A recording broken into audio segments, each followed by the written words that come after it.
Welcome back to TechKidFX for another AGIX price prediction update, and in this video I'll be giving you the latest developments that have been happening here on the AGIX chart, which at the time of this recording is holding below the 20-day MA here on the 4-hour chart, which is now acting as resistance. We have also continued to obey the Elliot structures, where we have fully maximized our target areas to the lower side in the formation of this wave 4, and soon I'm expecting the start of a massive bounce to the upside in the formation of this wave 5. And before I get further into the technical analysis and also give you my next price targets here on the AGIX chart, first give this video a thumbs up, subscribe to the channel, and also check out the channel membership. And allow me to continue with the video here on the 4-hour chart by first giving you a quick recap of what has been happening, where you can see that after making our lower low down there, we started this massive bounce to the upside in a move that had been obeying the Elliot structures, where we have seen the high for that first wave to the upside at around the $0.13 mark. And after seeing the high for that wave 1, we started this corrective structure in a move that has now given us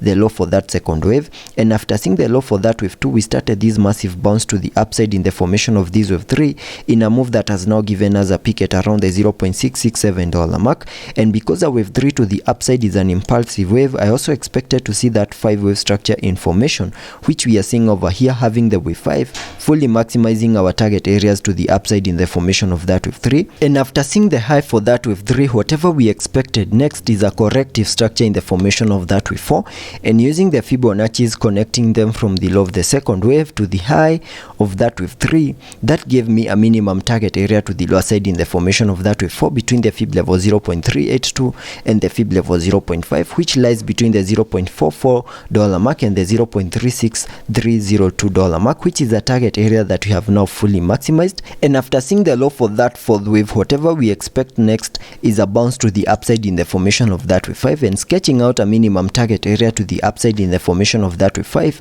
by connecting the trend-based Fibonacci from the low of the first wave to the high of that wave 1, then dragging the fibs to the high of that wave 3. That gives me a minimum target area to the upside in the formation of that wave 5 at the fib level 1.618, and that is at around the $0.82939 mark, and that is the minimum that we can expect that wave 5 to the upside to do. And because the wave 5 to the upside is an impulsive wave, I'm also expecting to see a 5-wave structure in formation within the formation of that wave 5, having the wave 5 of the fractal wave fully maximizing our target area at around the $0.83 mark in the formation of that larger Elliott wave count 5 to the upside. And I believe we are seeing such a scenario over here. And if I zoom in so that we can get to that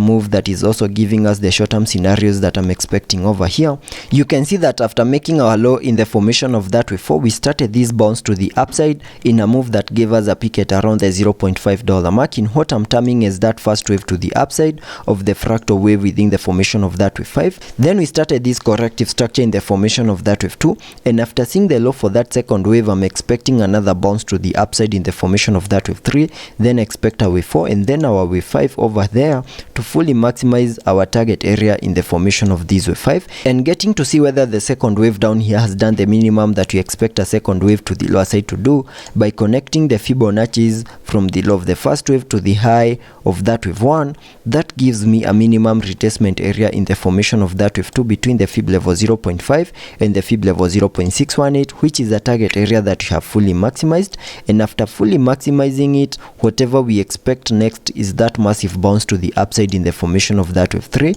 and sketching out a minimum target area to the upside in the formation of this wave 3 by connecting the trend-based Fibonacci from the low of the first wave to the high of that wave 1,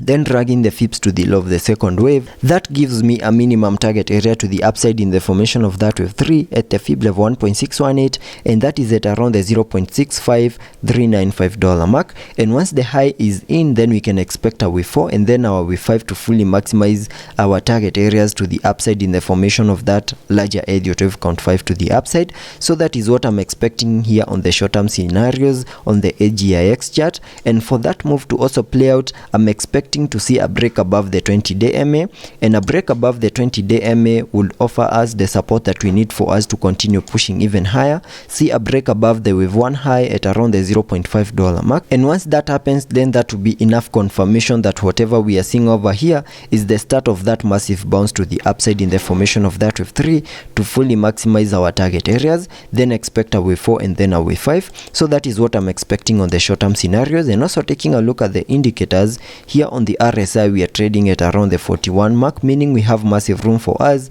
to fully support higher prices in the formation of that wave 3. Also taking a look at the MACD, we have been able to print a bearish cross, fully supporting short-term bearish movements over here. And you can see that on the charts at the time of this recording, we are seeing a bit of a long wick to the upper side, which is an indication that the buyers at the time of this recording are not that strong for them to continue pushing the price even higher, and we need to continue holding within this red target area in the formation of that wave 2 for us to say that this second wave to the lower side is still valid, and we can expect that massive bounce to the upside in the formation of that wave 3. So let's be patient and see how that plays out, and I'll be keeping you updated.